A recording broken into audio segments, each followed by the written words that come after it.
प्रियो, इस सुंदर समय में मैं आप सब लोगों को स्वागत करता हूँ। आत्मा से चलाए चलना इस विषय से संबंधित एक पद हम लूका के सुसमाचार में से पढ़ करके सुनेंगे।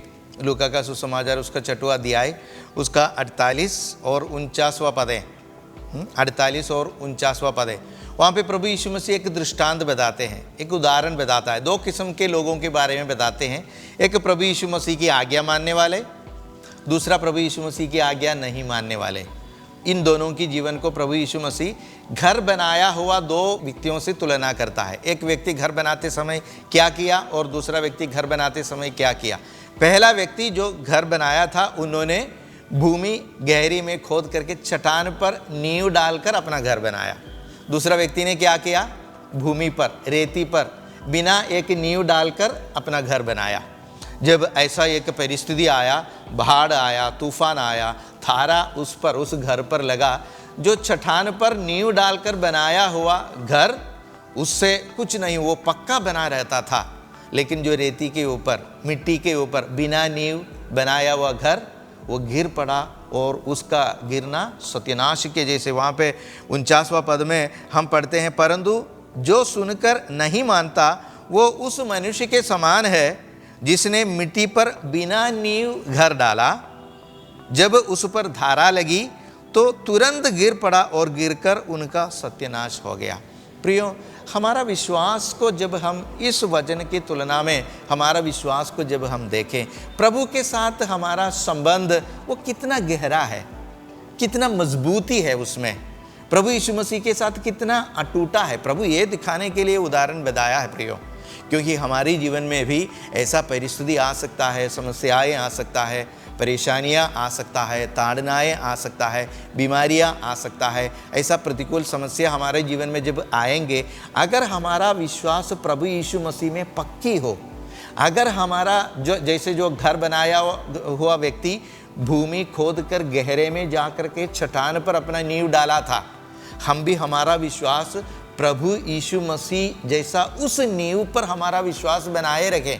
क्योंकि पहला कुरिन्थियों की पत्री उसका 3रा अध्याय, पहला कुरिन्थियों की पत्री उसका 3रा अध्याय में प्रेरित पौलुस एक पद ऐसा बताता है, जो उस नींव को छोड़ दूसरा कोई नींव कोई नहीं डाल सकता।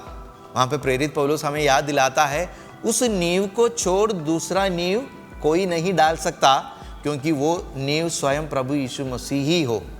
इसलिए प्रियो, हमारा विश्वास का नींव, हमारा भरोसा का नींव, हमारे जीवन में प्रभु यीशु मसीह के साथ, प्रभु यीशु मसीह के संबंधित हर बातों की नींव प्रभु यीशु मसीह स्वयं होना है, और वो नींव हम चट्टान पर।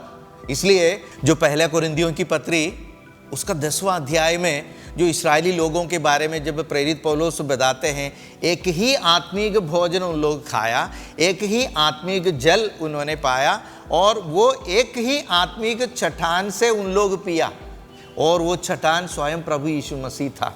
इसलिए प्रियो, हमारी जीवन की चट्टान, हमारी जीवन की नींव स्वयं प्रभु यीशु मसीह ही होना है।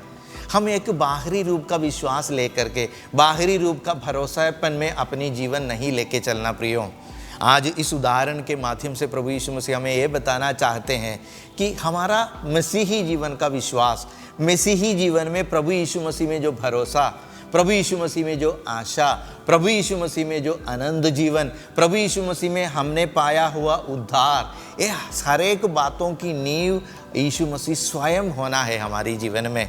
और उस नींव को, जैसे कि उस व्यक्ति जो घर बनाते वक्त भूमि गहरी में खोद करके चट्टान पर अपना नींव डाले थे, हम भी अपनी जीवन से जुड़ी हुई हर यीशु मसीह के साथ संबंधित हर बातों को प्रभु यीशु मसीह पर भरोसा कर कर चट्टान पर अपना नींव डालकर, जो नींव प्रभु यीशु मसीह स्वयं हो, बाकी दूसरा कोई नींव हमारा जीवन में हम नहीं डाल सकते हैं, क्योंकि परमेश्वर ही है हमारा जीवन में प्रभु यीशु मसीह का जो नींव डाल चुका है। प्रियो, इसलिए प्रभु यीशु मसीह हमारा जीवन का नींव बनना, यीशु मसीह हमारा जीवन का चट्टान बनना, इस चट्टान पर बनाया हुआ एक विश्वास की जीवन के द्वारा अपने जीवन को हम आगे लेके चलेंगे। इसके लिए प्रभु यीशु मसीह हम सबों को आशीष और अनुग्रह करें।